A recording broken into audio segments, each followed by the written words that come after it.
다음 주에 제가 또 출장이 있고 또 석가탄신이 있어서 수강을 하게 됐는데 그 다음 주 수요일 강의는 온라인으로 제가 녹화를 해서 업로드를 할 거고요. 월요일 거는 이 다음 주 금요일에 또 같은 시간에 보강을 하도록 하겠습니다.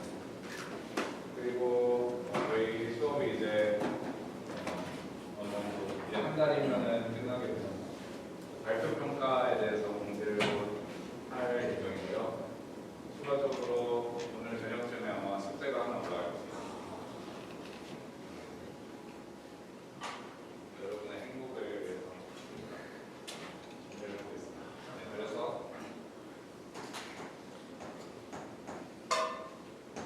지난 시간에 이 서킷 QED, 그러니까 캐비티 QED를 초전도 회로에서 하는 거를 서킷 QED라고 한다고 얘기를 했고, 그리고 그 큐빗하고 레즈네이터가 공진 주파수가 일치하는 영역, 레즈넌트한 리지멘서의 그 솔루션들에 대해서 알아봤고요. 사실 이렇게 레즈넌트하게 커플이 되어 있으면은 우리가 큐빗을 활용해서 넌 클래시컬한 토큰 스테이트를 준비를 해준다던가 이런 데 굉장히 유용하긴 한데 실제 양면 컴퓨팅 할 때는 많이 그렇게 사용을 하지는 않습니다. 퀀텀 옵틱스 연구를 하기 위해서 쓰는 목적이 강하고요.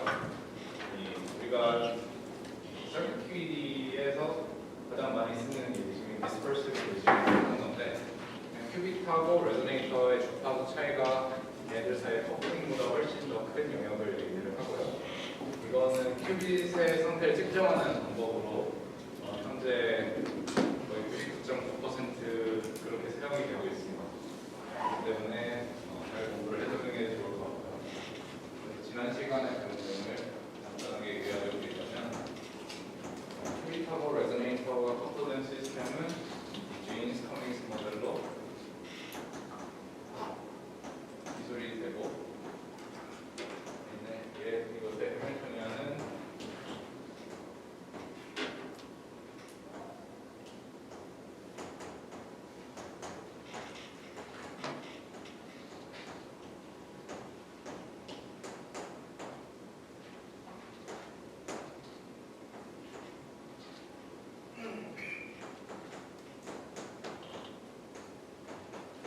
이렇게 된다고 설명을 드렸었죠. 특히 이 텀은 원래는 그 시그마 X랑 레즈네이터의 A 플러스 A 대걸 오퍼레이터가 결합이 되는 형태였는데, 로테이팅 웨이브 어프로크시메이션을 사용을 하면은 항상 이렇게 표현할 수가 있다고 했고, 이렇게 쓰는 거의 장점은 이 해밀토니안이 토탈 엑스펙테이션 넘버라고 하는 토탈 엑스펙테이션 넘버를 우리가 레즈네이터에 있는 포톤의 개수랑 큐빗에 있는 엑스펙테이션의 개수를 더한 거를 총 엑스펙테이션 넘버를 쓰는데, 이 해밀토니안은 이 토탈 엑스펙테이션 넘버랑 커뮤트하기 때문에 항상 이 토탈 엑스펙테이션 넘버랑 이 해밀토니안의 사이머테니어스 아이겐 스테이트를 찾을 수가 있습니다. 그래서 우리가 해밀토니안을 쉽게 다이어그램화해서 애널리티컬하게 풀 수 있는 거는 이 제인스 커밍스 모델을 사용을 해야만 했고요. 그렇게 해서 구하는 아이겐 스테이트들이 이런 식으로 주어지는 것을 기도를 했습니다.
양수인 것을 가정하고 해줄게요.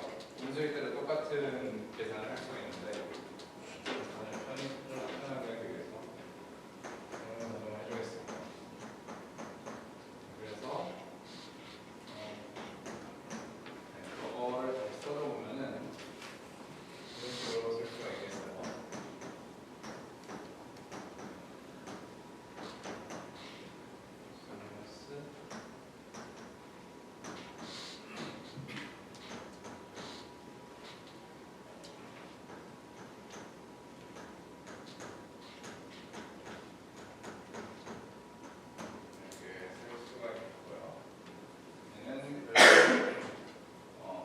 G가 델타보다 훨씬 더 작은 영역에서는 어떻게 쓸 수가 있냐면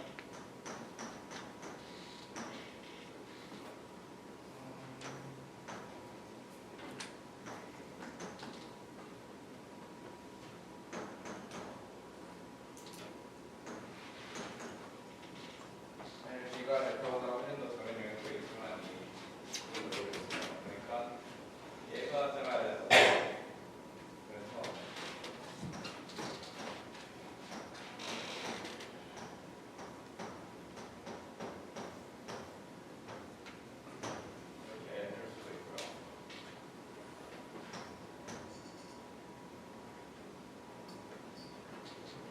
포톤의 엑스페이션 넘버도 충분히 작아야 된다는 소리죠. 한쪽으로 했을 때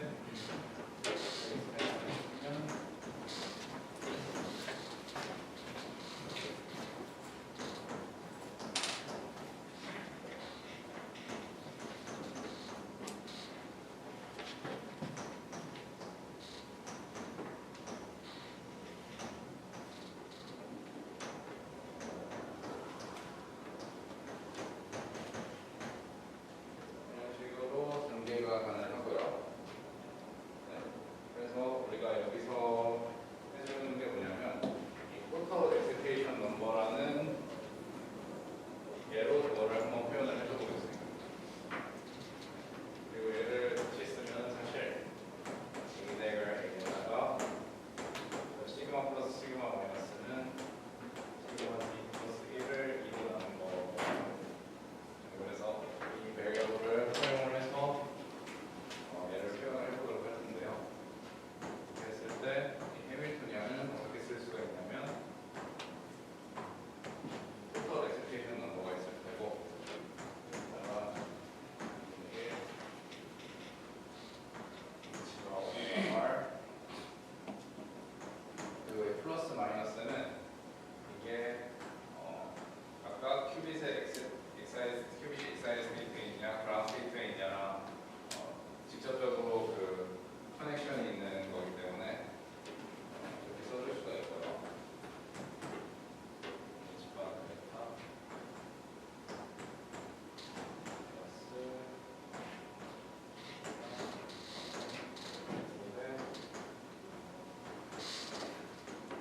간단하게 그냥 이렇게 써줄 수가 있습니다. 그래서 시그마 D라는 것은 얘의 베이시스는 뭐냐면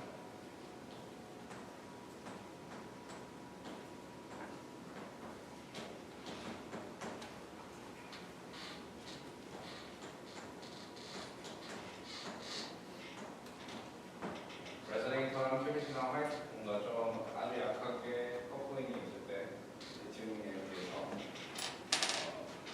큐빗의 에너지 형태들이 살짝 머디파이어가 됩니다. 살짝 변경이 되는데 그것의 시그마 C 오퍼레이터라고 생각을 하면 되겠고요.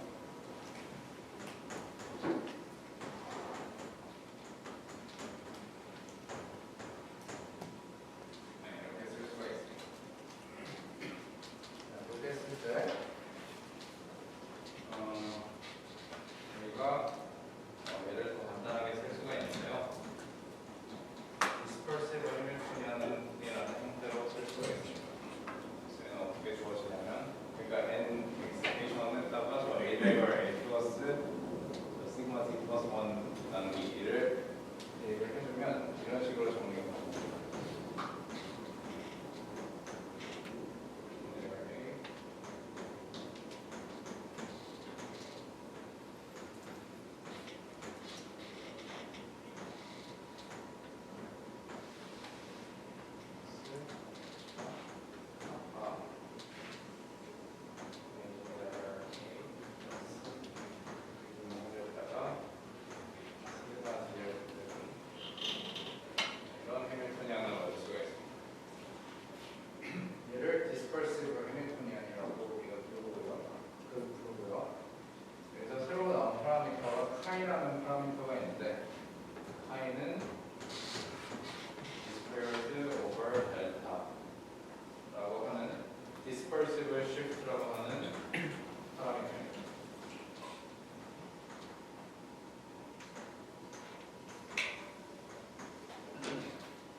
있거든요. 그래서 우리가 일반적으로 이 디스퍼시브 리즘이 성립을 하려면 레저네이터의 토큰 넘버도 어떤 크리티컬 토큰 넘버보다 작아야 된다고 일반적으로 얘기를 합니다. 이 크리티컬 토큰 넘버는 이 조건에서 나온 건데 이게 바로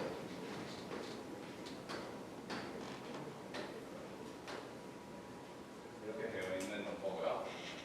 그래서 이 레저네이터의 토큰 넘버 엑스피레이션이 항상 이 밑으로 있어야지 디스퍼시브 리즘이 성립하는 영역이다. 우리가 그렇게 이해를 할 수가 있습니다.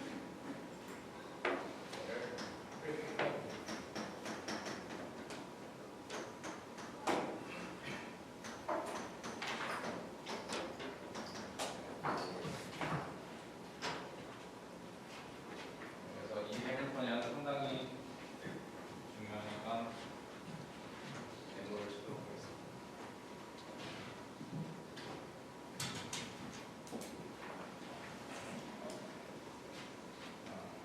그리고 또 하나 여기 노트가 있는데 또 여기다가 추가로 쓸게요.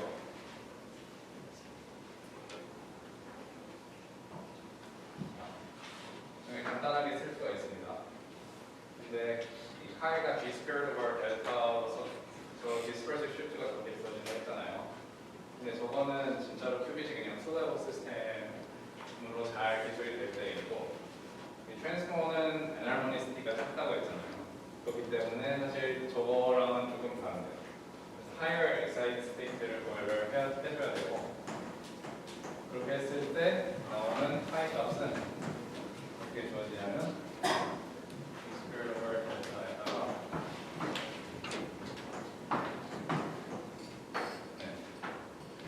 알파를 델타 플러스 알파로 나오는 이런 값이 되는데 여기서 알파는 큐빗의 엔할모니시티이고요. 그러니까 음수값이죠.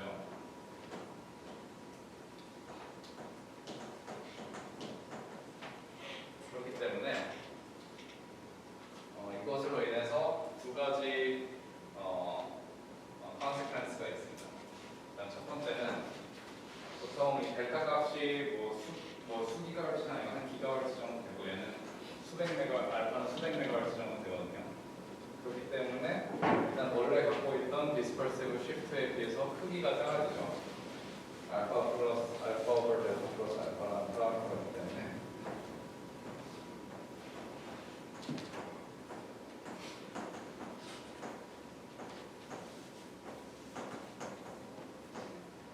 그래서 이 파이의 값이 줄어들고요. 또 두 번째 컨시퀀스가 뭐냐면 알파가 음수기 때문에 파이는 원래 G squared over 델타랑 다르게 사인이 바뀝니다.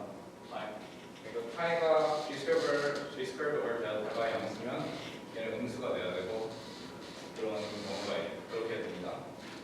그렇기 때문에 사인 체인지도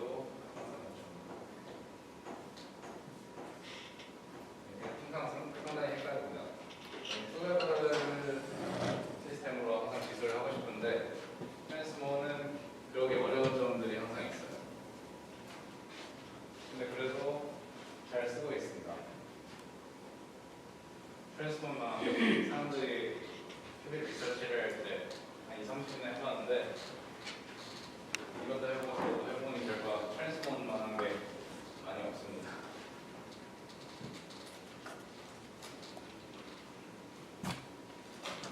아직까지는 그래요. 네. 그래서 여기 나오는 저 디스퍼시브 해밀토니안을 어떻게 해석할 수 있는가에 대해서 두 가지 방향에 대해서 설명을 드리겠습니다.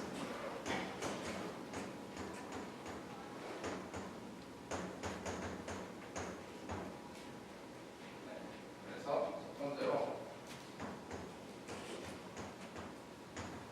이 디스퍼시브 해밀토니안에 있는 텀들을 다시 다르게 묶어가지고 표현을 해볼게요.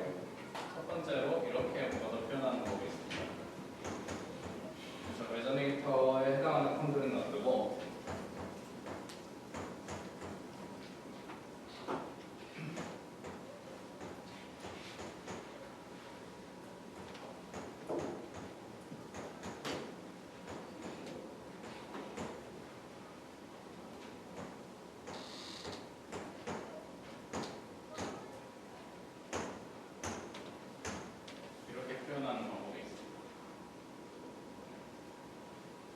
그래서 A 대걸 A에 비례하는 텀이랑 추가로 나오는 텀이 이 이펙티브한 큐빗의 트랜지션 프리퀀시로 들어간다고 우리가 이해를 할 수가 있습니다. 그래서 얘를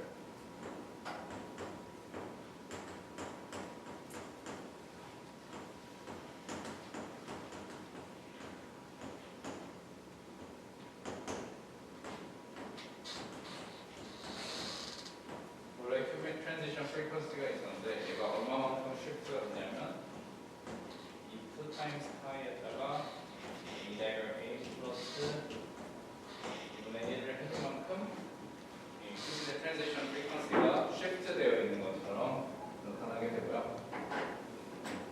그리고 이 두 가지 텀들에 대해서 우리가 이해를 하는 게 중요합니다.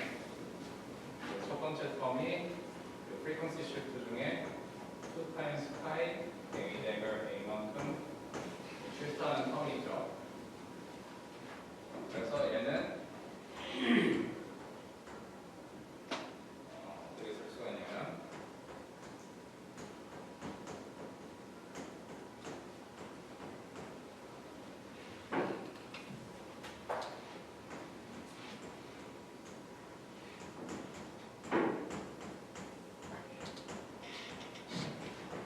레소네이터 포톤 넘버 A dagger A랑 비례하는 어떤 쉬프트가 나타나게 됩니다. 그래서 어떻게 되냐면 그리고 포톤 넘버는 그 레소네이터의 그 전자기파 갖고 있는 파워에 해당하거든요. 그렇기 때문에 이 쉬프트는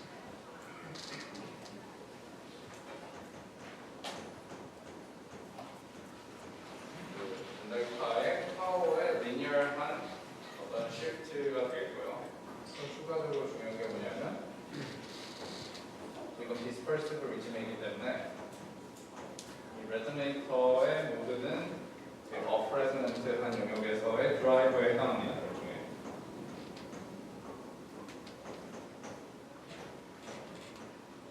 네. 그래서 우리가 큐빅이 있을 때 얘를 어프 레소넌트한 프리퀀시로 드라이버를 해줬을 때 어떤 일이 발생하냐에 대해서 예전에 배웠었죠. 그게 뭐냐면 AC 스타र shift라고 하는 이펙트가 있습니다. 그래서 이게 이 AC 스타र shift의 텀 버전에 해당한다고 우리가 이해를 하면 될 것 같습니다. 클래시컬한 드라이브에 해당하는 AC 스타र shift고 이거는 그 퀀텀 오피스에서 필드를 퀀타이즈 시켰을 때 나타나는 AC 스타र shift는 이런 식으로 쓸 수가 있겠다. 이렇게 이해를 할 수가 있습니다.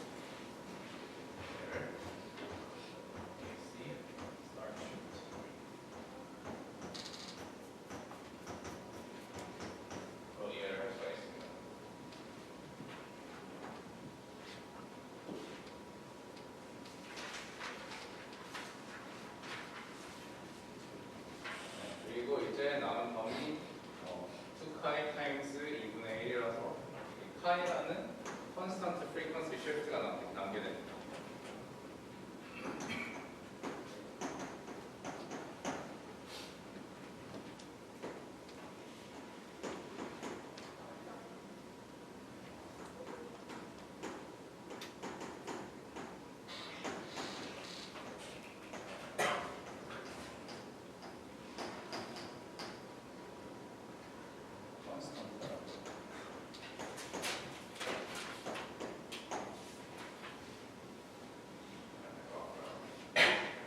그래서 얘는 큐빗이 레소네이트랑 어프 레소넌트가 커플링이 되어 있으면 당연히 나타나야 되는 그런 쉬프트에 해당하고요. 그리고 얘는 포톤 넘버에 대해서 상관이 없습니다.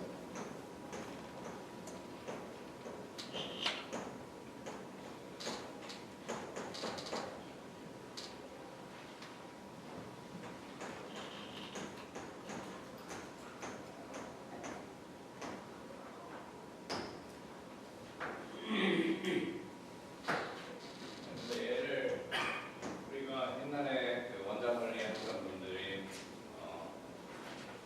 어떤 이펙트를 알았냐면 우리가 그냥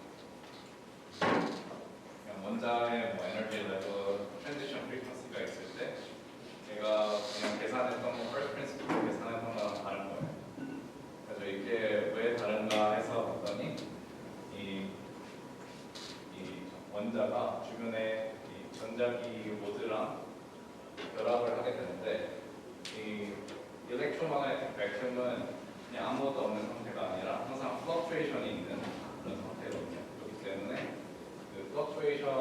의해서 이 큐빗의 아톰의 트랜지션 프리퀀시가 쉬프트가 일어날 수가 있는 그런 현상이 있는데 그것을 람 쉬프트라고 부릅니다.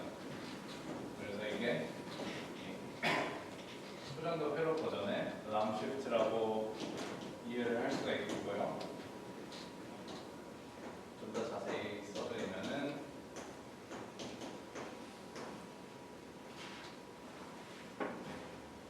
얘는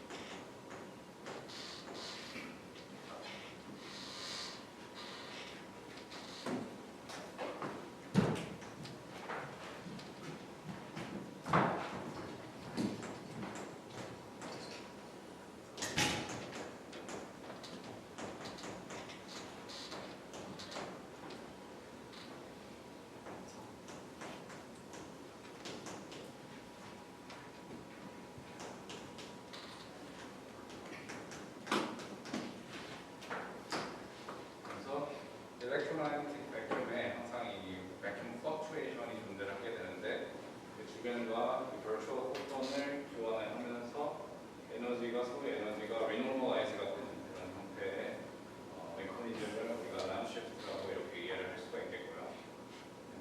결국에 이런 거죠. 상호작용에 A 대결 A만 있는 게 아니라 A 대결 플러스 2분의 1이 나오는 거는 항상 우리가 그냥 할머니 왔어요. 퀀타이즈 할 때도 나오잖아요. 말 그대로 얘가 이 백큐음 플럭추에이션에서부터 나타나는 어떤 텀이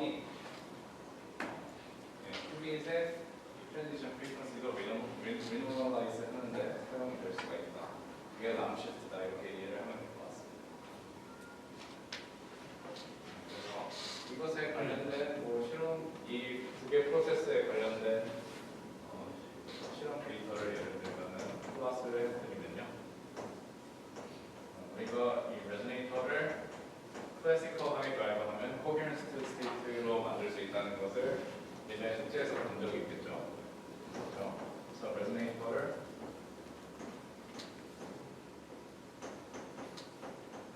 코헤런트 스테이트에 놓고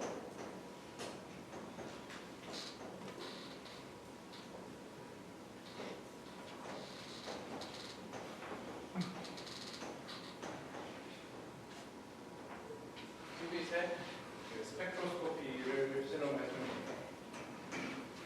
그래서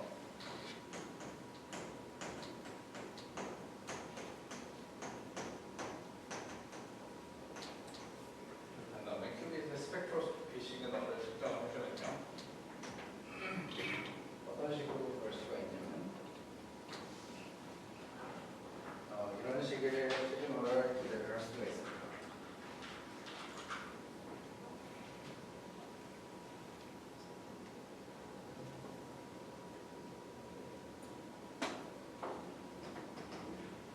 시그널을 기대할 수가 있어요.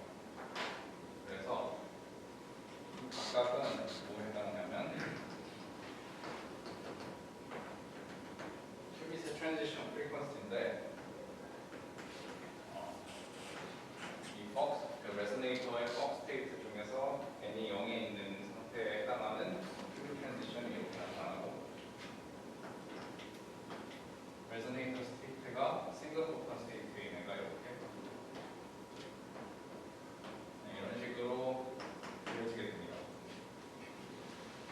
사실 이런 것들의 중첩 상태에 있는데 우리가 큐빗을 측정하면은 그러니까 이 중에 하나에 항상 찍히게 되는데 이걸 에버징하면 이런 식으로 나오게 되는 거겠죠. 그리고 얘네들의 corresponding frequency는 어떻게 되냐면 이 람 쉬프트가 이미 된 큐빗의 트랜지션 프리퀀시가 나타나고 오메가 T에다가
점이.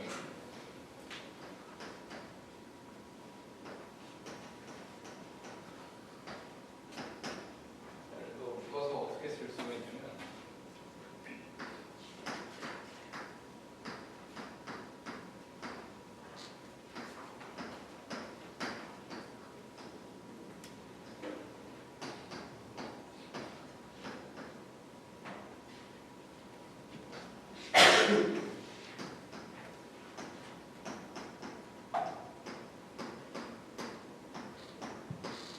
이렇게 쓸 수가 있어요.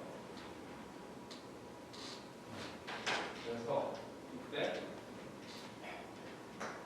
이 A 대가 A에 multiply 된 텀은 레소네이터의 프리퀀시로 우리가 해석을 할 수가 있겠죠. 근데 이 레소네이터 프리퀀시가 시그마 Z 텀의 디펜던트한 그런 형태를 갖게 됩니다. 그래서 얘는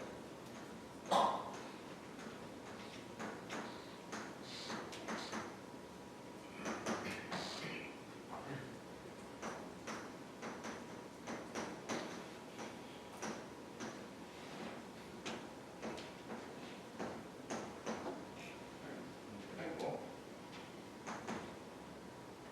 그래서 큐빗의 상태에 의존적인 어떤 shift가 나타나게 됩니다.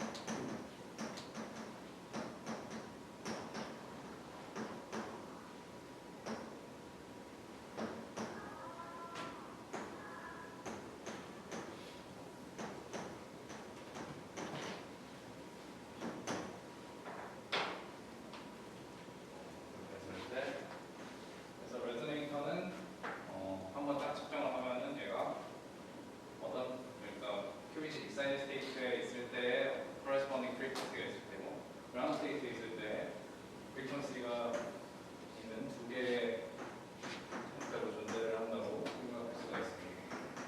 그래서 익사이드 스테이트에 있을 때는 오메가 r 플러스 파이 큐빗이 그라운드 스테이트에 있을 때는 오메가 r 마이너스 파이로 줄어들게 됩니다. 그래서 이 레소네이터의 프리퀀시가 큐빗의 상태에 디펜던트한 그런 상태가 되겠죠. 이거를 활용해서 현재 우리가 큐빗의 상태를 측정하는 용도로 사용하고 있습니다. 그래서 레소네이터의 프리퀀시가 큐빗 스테이트에 디펜던트하기 때문에 우리가 레소네이터에서 반사되는 페이즈는 레소네이터 프리퀀시에 의해서 결정이 되거든요.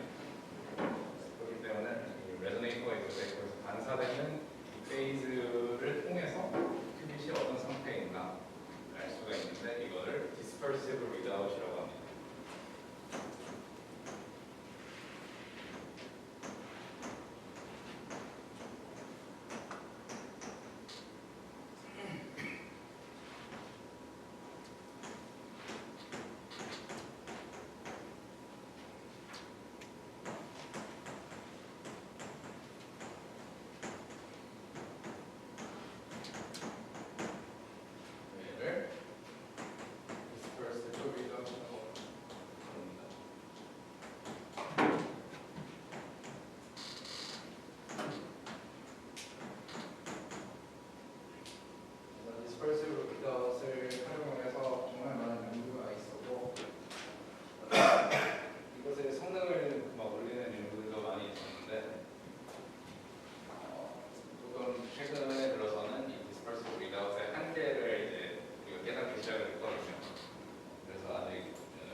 익사이드 스테이트에 있을 때 레소네이터의 스펙트럼이고요. 큐빗이 그라운드 스테이트에 있을 때 레소네이터 스펙트럼이 이런 식으로 주어지고 얘네들의 각각 인터널 프리퀀시는 오메가 r 플러스 i, 오메가 r 마이너스 i. 이렇게 하면 좋은데 사실 트랜스포의 경우는 사인이 바뀌어가지고 반대로 됩니다. 측정을 하면 그리고 디튜닝도 여기는 델타가 0인 걸로 되는데 또 델타가 네게티브인 영역에서도 실험을 많이 하고 그래서 이게 맨날 헷갈려요. 그래서 이런 식으로 만약에 우리가 레소네이터에 이 라인 매트가 있잖아요. 이 카파라고 불리는 라인 매트가 있는데 이 라인 매트에 비해서 이 쉬프트가 큰 용역을 만들면 이런 식으로 측정을 할 수가 있습니다.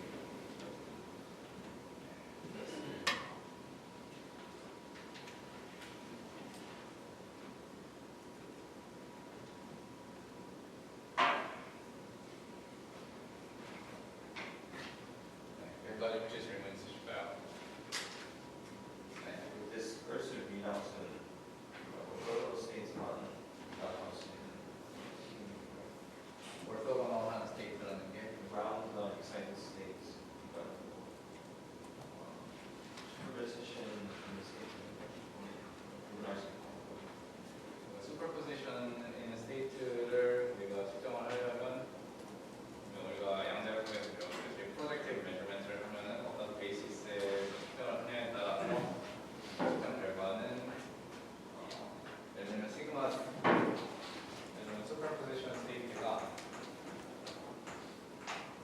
이런 식으로 되어 있으면은 우리가 시그마 x 베이시스에서 측정을 하면은 얘는 플러스 1로 항상 나오겠죠.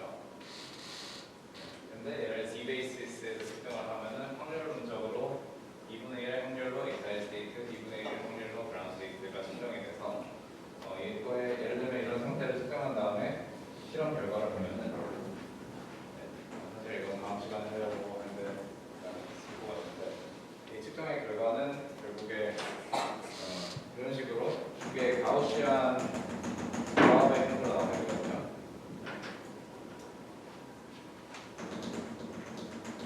시그널 노이즈가 충분히 있다면 그라운드 스테이트에 해당하는 그 레소네이터의 상태는 이렇게 가우시안 분포를 가지는 어떤 레전드의 분포가 나타나게 되고요.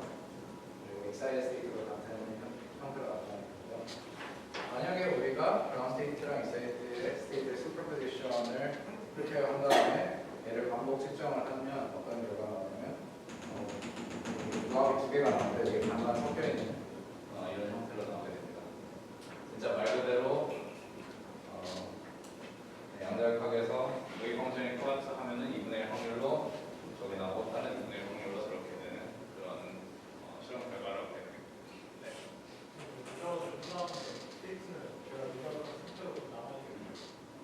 좋은 질문인데요. 네, 퀀텀 넌데몰리션 리다웃에 해당합니다. 좀 테크니컬한 문제로 말하면 이게 무슨 뜻이냐면 이런 예를 들 수가 있어요. 우리가 중물실을 할 때 많이 비슷한 실험이 뭐냐면 광자를 KMT로 측정을 하잖아요. 그래서 클릭하면 측정이 돼서 기록이 되는 그런 실험들이 있는데 근데 이 측정에 대해서 고민을 해봐야 돼요. 광자의 상태가 있었는데 이를 측정하면 광자는 파괴돼서 없어집니다. 더 이상 측정을 할 수가 없는 상태가 되겠죠. 그래서 이런 측정 방법은 광자 상태를 파괴하는 리다웃 방법이라고 우리가 보통 얘기를 하고요.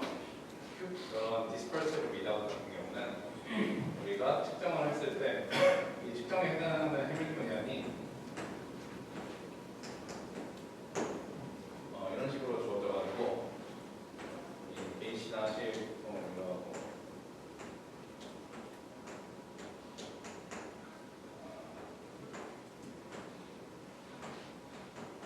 이렇게 쓰잖아요. 그래서 얘랑 얘는 커뮤트하거든요. 그래서 커뮤트한 거의 뜻이 뭐냐면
시간에 제 생각에는 좀 큐빅 위다웃에 대해서 더 자세하게 설명을 드릴 텐데 그때 다시 얘기할 기회가 있을 것 같습니다.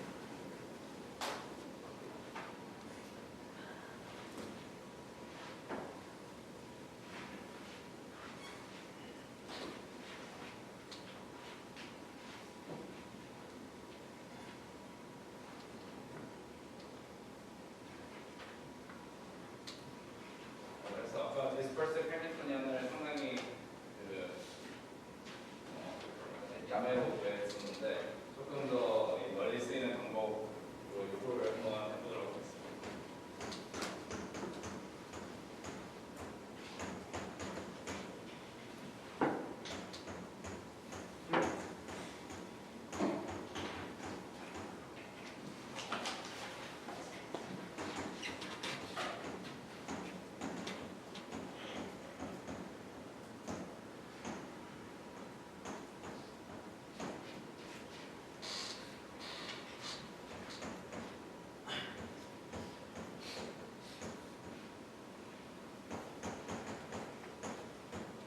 Schrieffer-Wolf transformation이라고 하는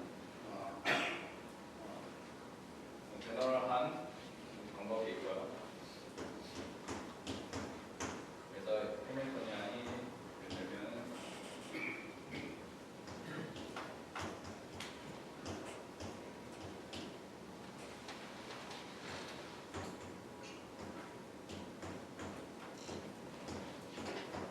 메인스 커믹스 모델에서 다시 하겠습니다.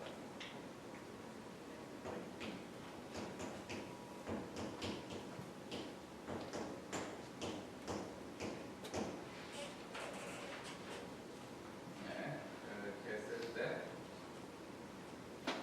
그러니까 퍼터베이션 티어리를 하는데 얘를 H라고 써있고, 얘를 perturbation term인 V로 부를 수 있겠습니다. 그리고 여기서 중요한 게 뭐냐면 이 V라는 것은 우리가 H0을 관점에서 봤을 때 아이겐 베이시스가 있을 거 아니에요. 근데 그걸로 봤을 때 얘가 off diagonal한 매트릭스 엘리멘트를 갖는 텀이라고 생각을 할 수가 있습니다.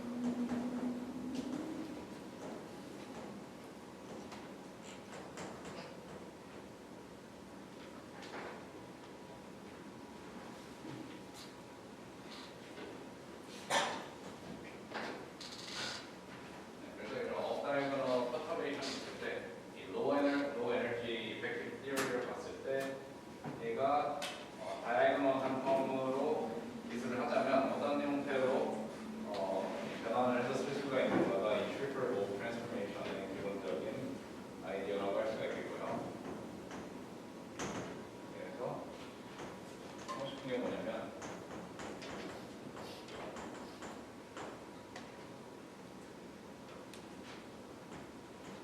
어떤 유니터리 변환을 찾고 싶은데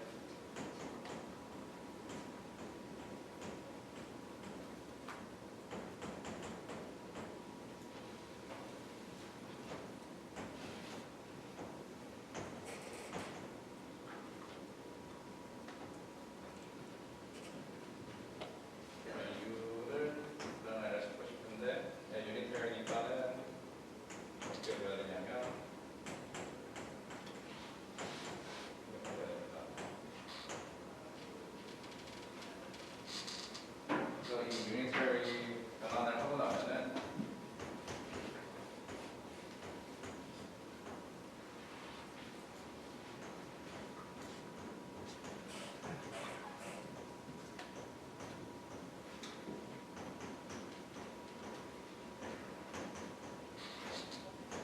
이 V라는 해밀토니안의 off diagonal 텀을 없애주는 어떤 유니터리 변환을 우리가 해주는 게 목표라고 할 수가 있습니다. 이게 여기서 이 V라는 거는 G의 first order 텀이기 때문에 G의 second order로 봤을 때 어떤 이 diagonal 텀으로 이게 변환이 될 수 있냐를 보는 거라고 할 수가 있겠죠.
H가 H나 플러스 V죠. 그렇기 때문에 얘는 어떻게 쓸 수가 있냐면 H가 V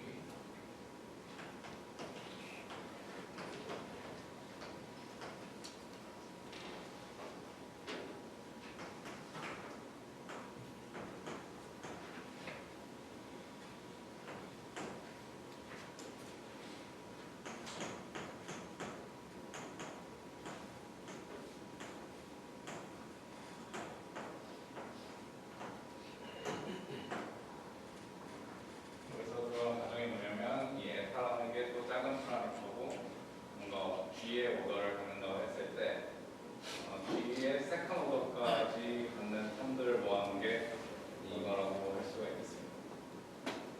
그렇게 했을 때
시그마 플러스랑 시그마 마이너스의 커뮤니케이션은 그리고 얘는 마이너스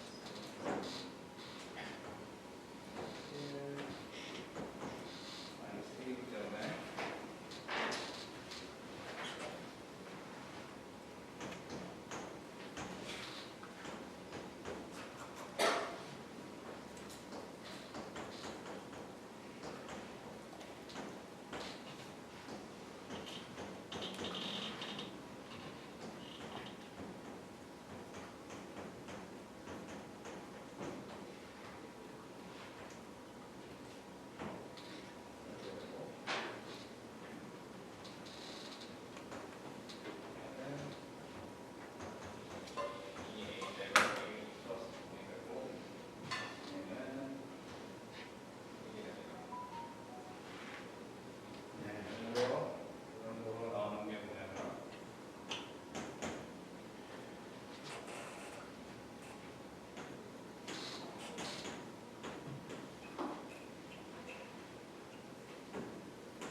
T1 타임이라고 부르는 그 디케이 레이트인데, 그러니까 드레스트 큐빗의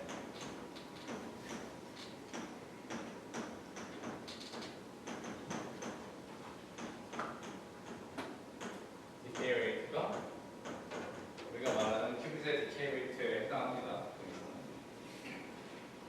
그래서 얘가 어떻게 쓸 수 있는지를 봐야 하는데, 간단한 논리를 들자면 익사이트 스테이트는 거의 유니티 프로버빌리티로 익사이트 스테이트에 해당 그냥 메리 큐빗의 익사이트 스테이트를 따고요. 그리고 아주 작은 G over 델타 스퀘어드의 프로버빌리티로 싱글 포톤 레저네이터의 스테이트에 해당합니다. 그래서 디케이 레이트도 얘네들의 웨이티드 썸으로 표현을 할 수가 있고요. 그래서 이 영어 스테이트가 디케이하는 레이트랑 얘가 이 1 스테이트가 디케이하는 레이트가 이렇게 섞여 있는 형태로 생각을 할 수가 있고, 큐빗의 디케이 레이트를 우리가 감마로 썼었죠. KTQ에서. 그리고 파파로 써줄 수가 있습니다. 자, 이게 무슨 소리냐면 우리가 큐빗이 비록 레저네이터랑 꽤 레저넌트한 리즘에 있다 하더라도 레저네이터랑 커플함으로 인해서 어디셔널한 이 디케이 레이트가 큐빗에 들어가는 것을 확인을 할 수가 있는데요. 얘를 펄셀 디케이라고 부르는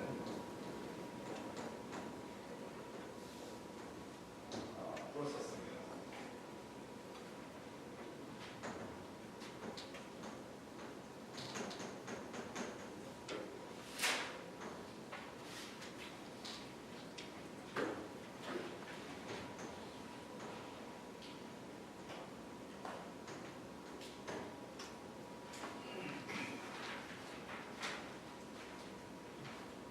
그래서 여기서 할 수 있는 코멘트가 뭐냐면, 일반적으로 우리가 큐빗의 상태를 빨리 측정하기 위해서는 이 레저네이터의 링다운이랑 링업 타임이 짧아야 되거든요. 이게 카파가 높아야된다는 뜻이에요. 그래서 카파가 굉장히 높은 밸류를 가지면 우리가 큐빗의 상태를 빠르게 측정할 수가 있게 되는데, 문제가 뭐냐면 얘를 높이면은 이 큐빗의 디케이 레이트가 높아지죠. 코헤런스 타임이 낮아지게 됩니다.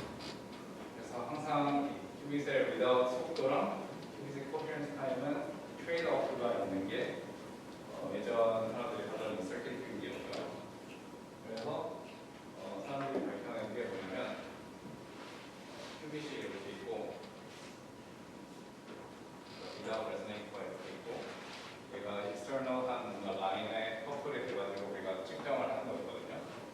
근데 바로 이 바깥 세상이랑 커플 시키지 말고 뭔가 어디셔널한, 예를 들면 필터를 통해서 바깥 세상이랑 연결을 시켜주면 여기에 오디셔널하게 필터링 팩터가 들어가서 리드아웃은 빠르게 할 수 있으면서 또 큐빗의 코헤런스 타임에는 영향을 안 주는 그런 영역을 만들 수 있습니다. 그런 거를 펄서 필터라고 하고요.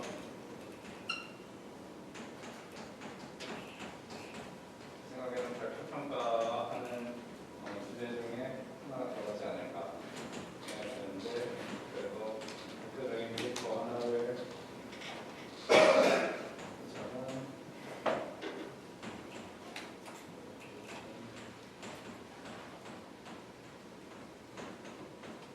그래서 펄셀 디케이는 더 이상 크게 제한하는 요인은 아닙니다. 그래서 리드아웃을 할 수 있으면, 디스퍼스의 리드아웃을 할 수 있으면서도 꽤 높은 코헤런스 타임을 유지를 할 수 있는 방법이 잘 개발이 되었고요. 시간이 거의 다 되긴 했는데 마지막으로 하나는 끝내도록 하겠습니다. 그래서 우리가 이 캐비티 큐이지의 다양한 영역을 뭔가 상도표 형태로 표현을 할 수가 있어요. 그래서 X축을 델타 오버 감마 디튜닝으로 표현을 하고, V축을 G 오버 감마로 표현을 했을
큰 경우랑 작은 경우로 나눌 수가 있습니다.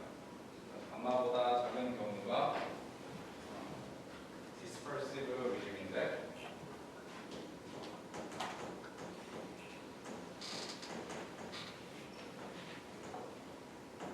weak한 dispersive regime이라고 일반적으로 얘기를 하고요. 그리고 G squared over 델타가 감마보다 큰 게 dispersive인데 strong한 dispersive regime이라고 표현합니다.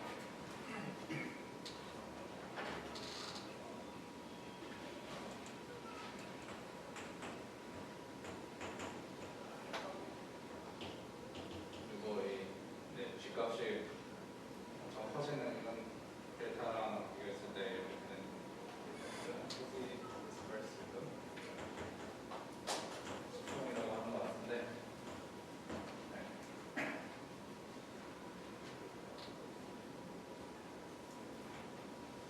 그래서 사실 이 삼국표는 어디에 나와 있냐면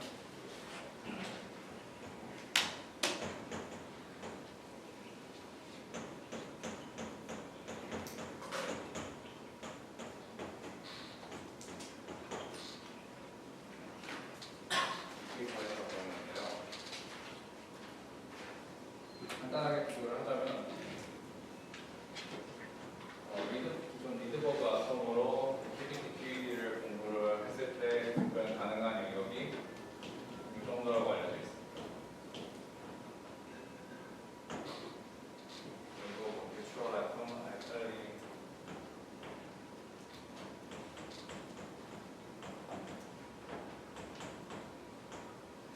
이렇게 했을 때 초전급에서는 워낙 커플링이 세다 보니까 어디가 변이 되냐면 한 이 정도가 변이 됩니다.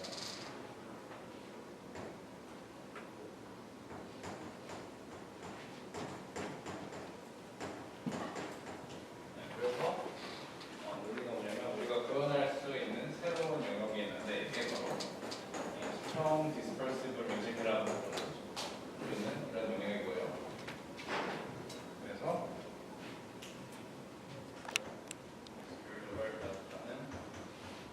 인데 얘가 감마보다 큰 이 영역이 strong dispersive